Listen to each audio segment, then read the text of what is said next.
Copy pen लेकर हो जाएं तैयार, हम पढ़ने जा रहे हैं अलंकार। प्रिय विद्यार्थियों, प्रिय मित्रों, सुप्रभात।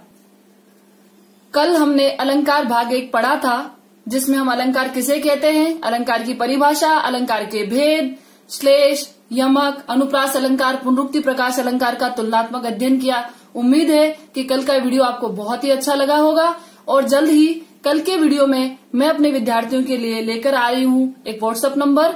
कल के वीडियो में आप देखें और जो भी विद्यार्थी लाइव क्लास में पढ़ना चाहते हैं वो उस नंबर पर अपना नाम और अपनी कक्षा अवश्य लिखें। तो आइए आज हम चलते हैं अलंकार भाग 2 की ओर। आज हम पढ़ेंगे उपमा अलंकार, रूपक अलंकार, उत्प्रेक्षा अलंकार, विरोधाभास अलंकार और उदाहरण अलंकार। हमारे कक्षा 12 के पाठ्यक्रम में जो बचे हुए अलंकार हैं आज वो हम पढ़ेंगे, इसलिए आप ध्यानपूर्वक पूरे वीडियो को देखें। अलंकार पढ़ने से पहले कुछ बातें मैं आपको यहाँ बताने जा रही हूँ जो कि आपको स्क्रीन पे दिखाई दे रही होंगी। प्रिय विद्यार्थियों, उपमा के अंग आप सोच रहे होंगे कि ये क्या है। हम 3 अलंकार एक साथ पढ़ेंगे, रूपक, उपमा और उत्प्रेक्षा अलंकार। उन तीनों अलंकार के अंतर्गत ये 4 शब्द आपको देखने को मिलेंगे। तो सबसे पहले हमारे लिए जान लेना जरूरी है कि ये उपमेय, उपमान, समान धर्म, वाचक शब्द क्या होते हैं। तो आइए हम देखते हैं। आप यदि इन चारों को अच्छे से देख लेते हैं तो आपको तीनों अलंकारों की पहचान करने में कोई समस्या नहीं होगी।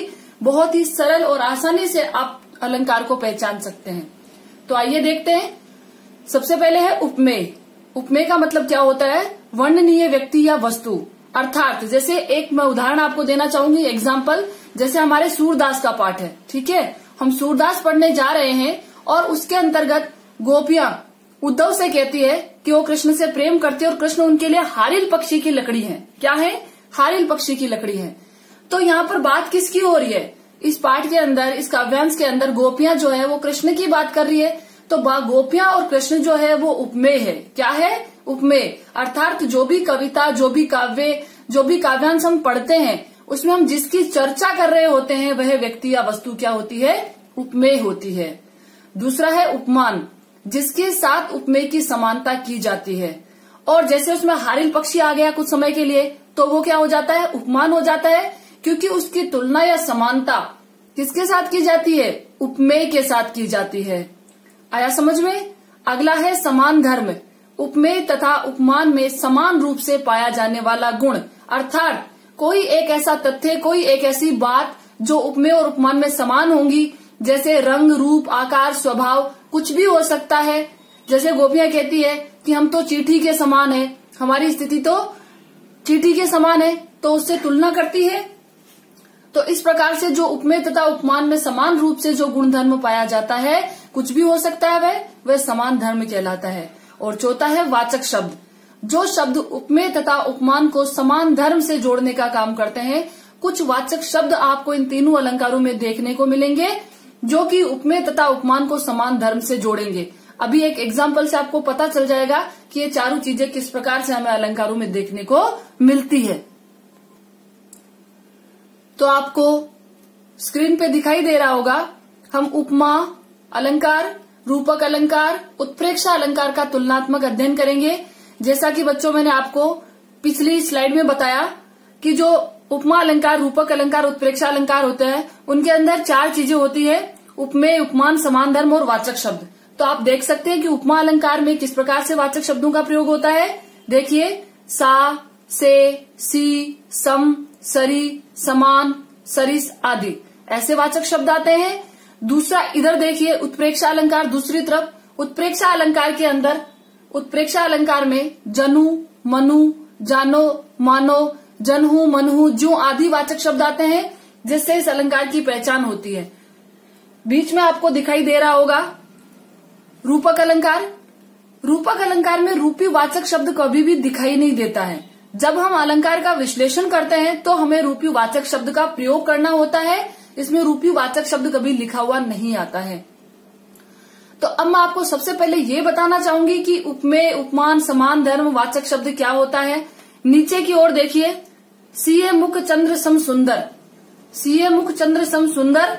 सीए मुख, यहाँ पर सीता के मुख की बात हो रही है, तो सीए मुख क्या होगा आप बताइए? उपमेय होगा। सीता का मुख क्या होगा? उपमेय होगा, क्योंकि सीता के मुख की चर्चा हो रही है और सीता के मुख को किसके समान सुंदर बताया है? चंद्रमा के समान। तो चंद्रमा यहाँ कुछ समय के लिए आ गया है, इसलिए चंद्रमा यहाँ पर उपमान है। सम जो है यहाँ पर वाचक शब्द है और सुंदर यहाँ पर समान धर्म है। तो हमने क्या देखा था कि जो उपमेय और उपमान को समान धर्म यानी सुंदर से जोड़ता है वो वाचक शब्द कहलाता है। तो आप देख पा रहे हैं यहाँ पर वाचक शब्द किस प्रकार से उपमेय और उपमान को समान धर्म से जोड़ता है। अब एक एक अलंकार को हम ध्यान पूर्वक पढ़ेंगे। आप ध्यान से वीडियो को देखें और अपनी उत्तर पुस्तिका में लिखें। अब देखिए, किसी भी चीज को हमें रटना नहीं है, हमें समझना है। सबसे पहले मैंने एक जैसा उदाहरण तीनों के अंदर दिया है। देखिए आप, सीए मुख चंद्र सम सुंदर, सीए मुख चंद्र, मनहु सीए मुख चंद्र, ये आपको समझाने के लिए दिया गया है कि किस प्रकार से ये अलंकार एक दूसरे से संबंधित है, इनमें कितना अंतर है। हम परिभाषा बाद में देखेंगे, परिभाषा आप बनाएंगे, पहले हमारे लिए समझना जरूरी है, आवश्यक है। तो आप देखिए, सबसे पहले उपमा अलंकार।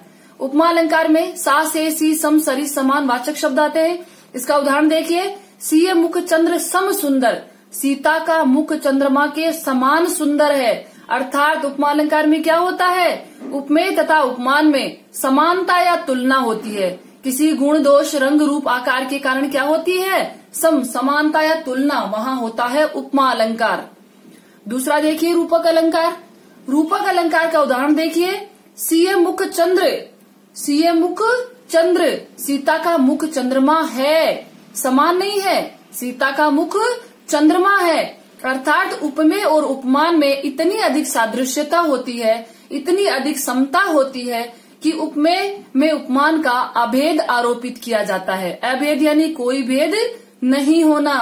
समझ में आ रहा है? उपमेय और उपमान को एक रूप मान लेना, दोनों को एक मान लेना, वो होता है रूपक अलंकार। रूपक अर्थात रूप देना। अगला देखिए उत्प्रेक्षा अलंकार। उत्प्रेक्षा अलंकार के वाचक शब्द है जनु, मनु, जानो, मानो, जनहु, मनहु, जो आदि।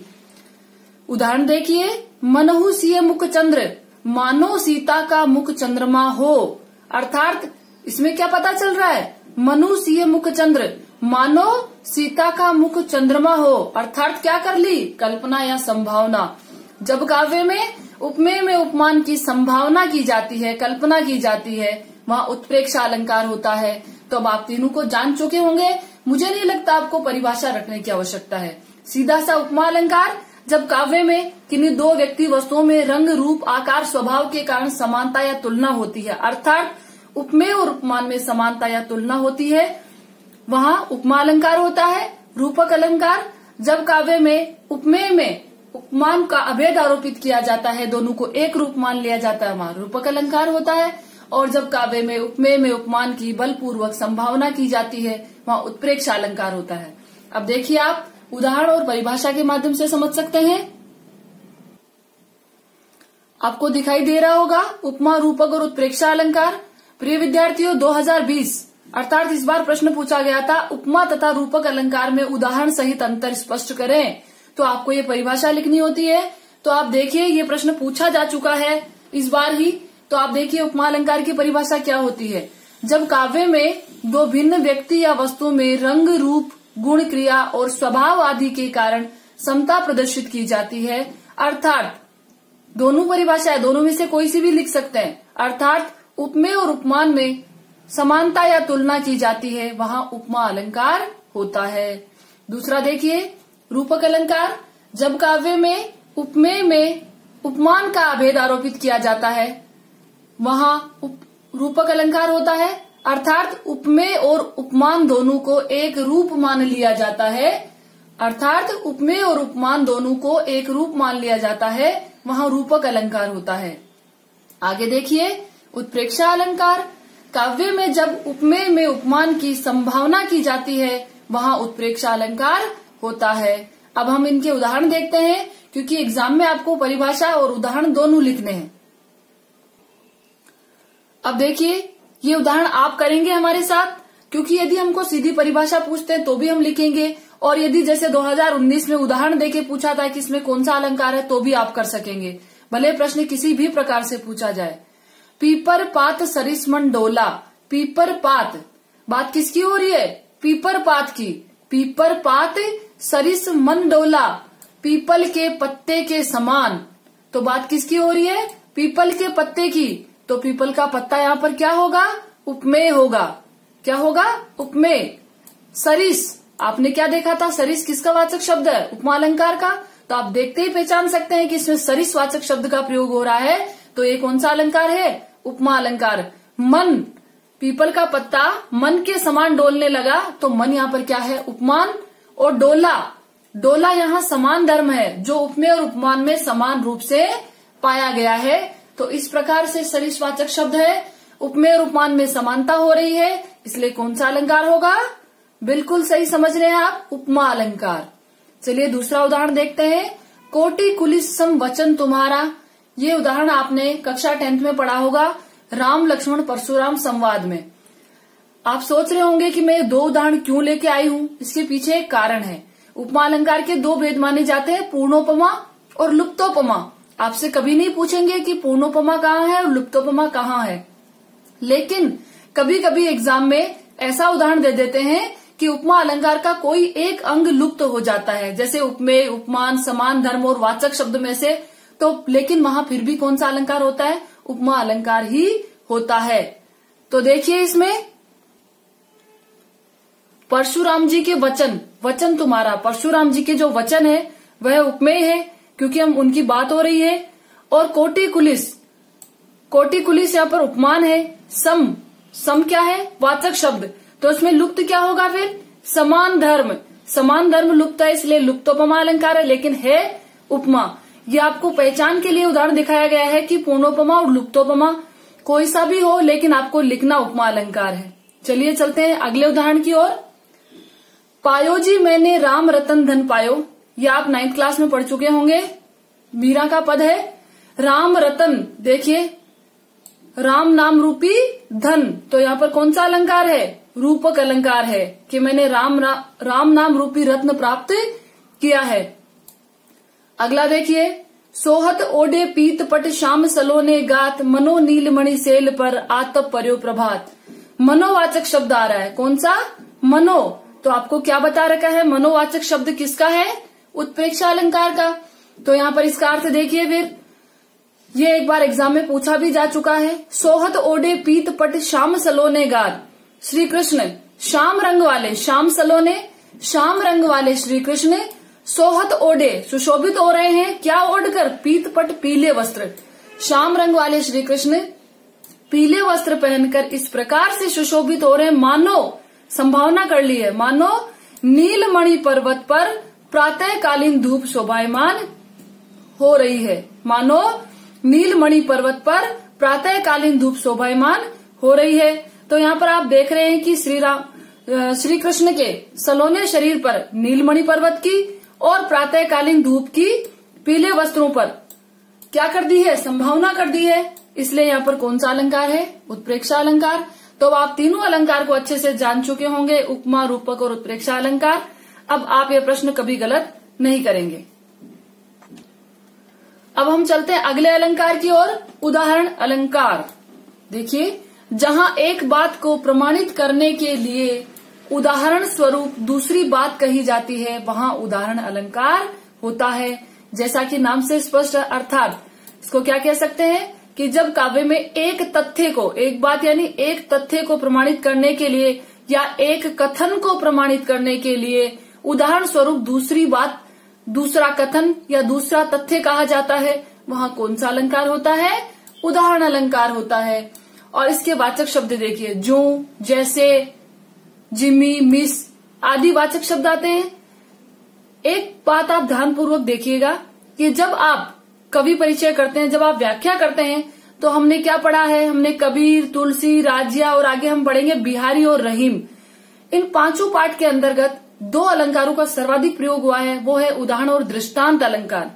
दृष्टांत अलंकार का प्रश्न आपके जो 2 अंक का प्रश्न पूछा जाता है उसमें नहीं होगा, लेकिन व्याख्या में लिखना होता है। दृष्टांत और उदाहरण में सिर्फ इतना सा अंतर आपको ध्यान रखना है, बहुत बारीक सा अंतर है कि दृष्टांत के अंदर आपको ये जो, जैसे, मिस, जिमी वाचक शब्द नहीं मिलेंगे, ठीक है। लेकिन उदाहरण अलंकार में ये वाचक शब्द मिलेंगे। आपने एक उदाहरण है बहुत सुना होगा, करत करत अभ्यास के जड़मती होत सुजान, रसरी आवत जात ते सिल पर होत निशान। यह दृष्टांत अलंकार का उदाहरण है। ठीक है, और अब हम पढ़ने जा रहे हैं उदाहरण अलंकार। तो देखिए उदाहरण अलंकार का उदाहरण। सबे सहायक सबल के, कोई न निबल सहाय, पवन जगावत आग जू, दीप ही देत बुझाए।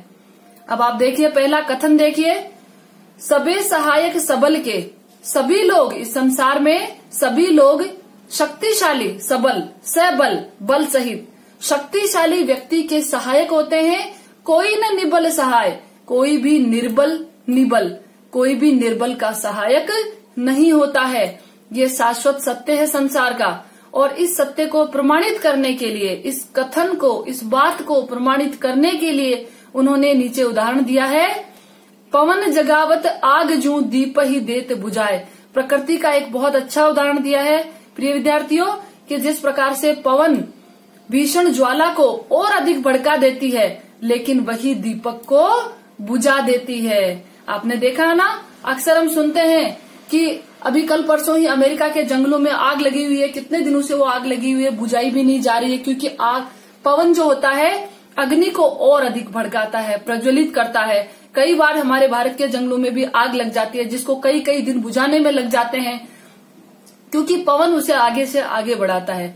लेकिन आपने देखा है कि यदि हमारे घर में दीपक जल रहे होते हैं और जरा सी अग्नि, जरा सी हवा चलती है और वो बुझ जाता है। क्यों? क्योंकि वो निबल है, वो कमजोर है, और जो प्रचंड आग होती है वो शक्तिशाली है। तो कितना अच्छे से प्रकृति के उदाहरण के माध्यम से हम इस अलंकार को समझ सकते हैं कि संसार में सभी लोग शक्तिशाली के सहायक होते हैं, निर्बल का कोई सहायक नहीं होता है। लेकिन मुझे उम्मीद है मेरे दोस्त, मेरे प्रिय विद्यार्थी, सभी लोग सभी के सहायक होंगे, सभी की सहायता करेंगे। तो चलते हैं हम अगले अलंकार की ओर। तो अब हम चलते हैं हमारे कक्षा 12 के पाठ्यक्रम के अंतिम अलंकार की ओर, विरोधाभास अलंकार। देखिए, विरोध धन आभास, कौन सी संधि है? दीर्घ संधि, जहां विरोध का आभास होता है। ध्यान से देखिएगा, इस शब्द के अंदर इसकी परिभाषा छुपी हुई है, आपको रटने की आवश्यकता नहीं है। विरोध धन आभास, आभास का मतलब क्या होता है? सिर्फ महसूस होना, आभास होना, वास्तविक रूप से नहीं होना। तो अब आप परिभाषा देख सकते हैं, शब्द के अनुसार ही इसकी परिभाषा है। जब काव्य में वास्तविक रूप से विरोध नहीं होते हुए भी विरोध का आभास होता है, वहां विरोधाभास अलंकार होता है। कहाँ पर? काव्य में वास्तविक रूप से विरोध नहीं होता है, लेकिन विरोध का आभास होता है।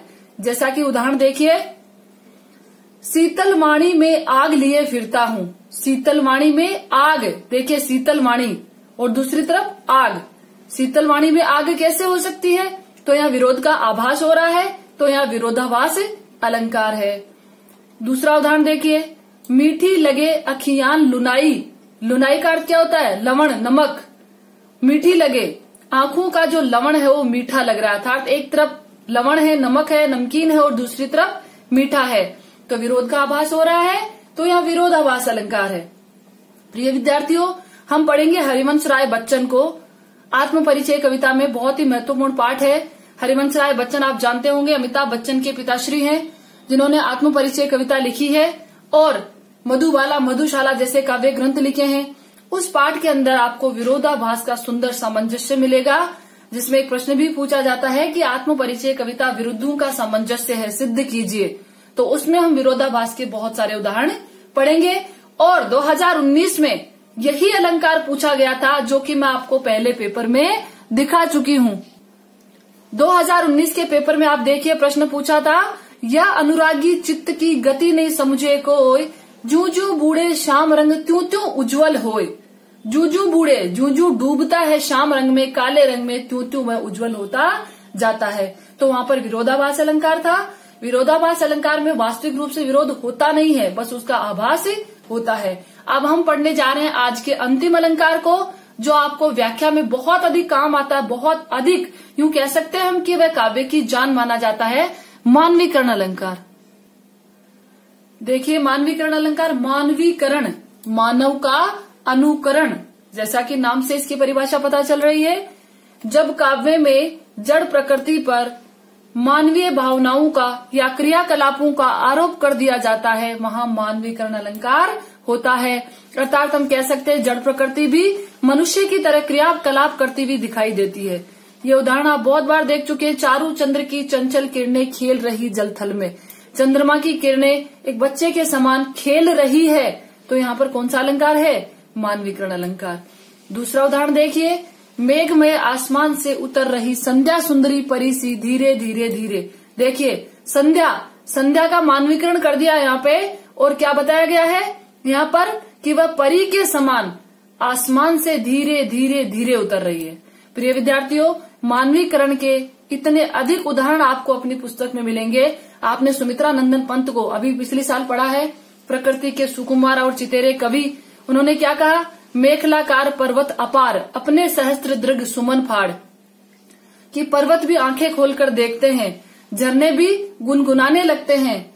तो वहां पर जो प्रकृति है वह भी मनुष्य की तरह क्रियाकलाप करती है। आपने पढ़ा होगा, मेघ आए बड़े बंठन संवर के, मेघ को मेहमान मान लिया है। तो आपने 10th क्लास में पढ़ा होगा, सेनापति पाठ के अंदर ऋतु परिवर्तन वाला जो पाठ था उसमें था कि जो है वसंत है वो सेनापति की भांति अपनी सेना सजाकर आ रहा है। तो इस प्रकार से हम देखते हैं कि मानवीकरण अलंकार का हमारे काव्य में बहुत अधिक प्रयोग किया जाता है, क्योंकि काव्य में सबसे महत्वपूर्ण चीज होती है कल्पना। हम कल्पना करते हैं और कल्पना के लिए मानवीकरण अलंकार का होना नितांत आवश्यक है। प्रिय विद्यार्थियों, आज के इस वीडियो में उपमा, रूपक, उत्प्रेक्षा, मानवीकरण, उदाहरण और विरोधाभास अलंकारों को बहुत ही अच्छी प्रकार से अध्ययन किया है, उनको पढ़ा है। उम्मीद है आज का वीडियो आपको अच्छा लगा होगा। फिर मिलते हैं अगले वीडियो के साथ, अगले पाठ के साथ, अगली विषय वस्तु के साथ।